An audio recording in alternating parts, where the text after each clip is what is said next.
ഇന്നൊരു special day ആണ്. അശ്വിന് അവൻ്റെ കമ്പനിയിൽ കുറച്ച് കാര്യമായിട്ടുള്ളൊരു പ്രൊമോഷൻ കിട്ടിയൊരു ദിവസം. ഞാൻ ഏതാണ് കമ്പനി, അവൻ എന്ത് ചെയ്യുന്നു എന്നൊന്നും കൂടുതൽ എക്സ്പ്ലെയിൻ ചെയ്യുന്നില്ല. But trust me, he is one of the most intelligent ഗായ് ഐ എവർ മെറ്റ്. ഞാൻ PhD കാലത്തിലും മറ്റും ഞാൻ എപ്പോഴും ചിന്തിക്കുമായിരുന്നു, അന്നൊക്കെ എൻ്റെ അമ്മായിമാരും എൻ്റെ കസിൻസൊക്കെ പറയും, ഇത്രയും നീ ഒരുപാട് പഠിച്ചു കഴിഞ്ഞാൽ നിനക്ക് ഇഷ്ടമുള്ള പോലത്തെ ഒരു ചെക്കനെ കിട്ടാൻ ബുദ്ധിമുട്ടായിരിക്കുന്നു. എനിക്കെപ്പോഴും തോന്നും ദൈവം തന്നെയാണ് അശ്വിനെ എൻ്റെ അടുത്തേക്ക് അയച്ചതെന്ന്.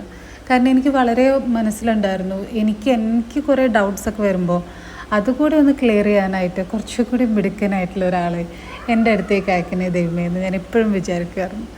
അങ്ങനെ എനിക്ക് തോന്നും ചില സമയത്തൊക്കെയും ഹീ ഈസ് എ ബ്ലെസ്സിങ്. എൻ്റെ ലൈഫിൽ കർത്താവായിട്ട് അയച്ച ഒരാളാണ് അശ്വിൻ. അപ്പോൾ ഇന്നത്തെ ദിവസം നമ്മൾ വലിയ സെലിബ്രേഷനൊന്നും ആക്കിയില്ല. ഞാനൊരു ചെറിയ കേക്ക് ഉണ്ടാക്കി. വൈകുന്നേരം നമ്മൾ കുറവിലങ്ങാട് അശ്വിൻ്റെ ഫ്രണ്ടിനെ മീറ്റ് ചെയ്യാൻ പോയിരുന്നു. അപ്പോൾ അവിടെ ഒരു പള്ളിയുണ്ട്,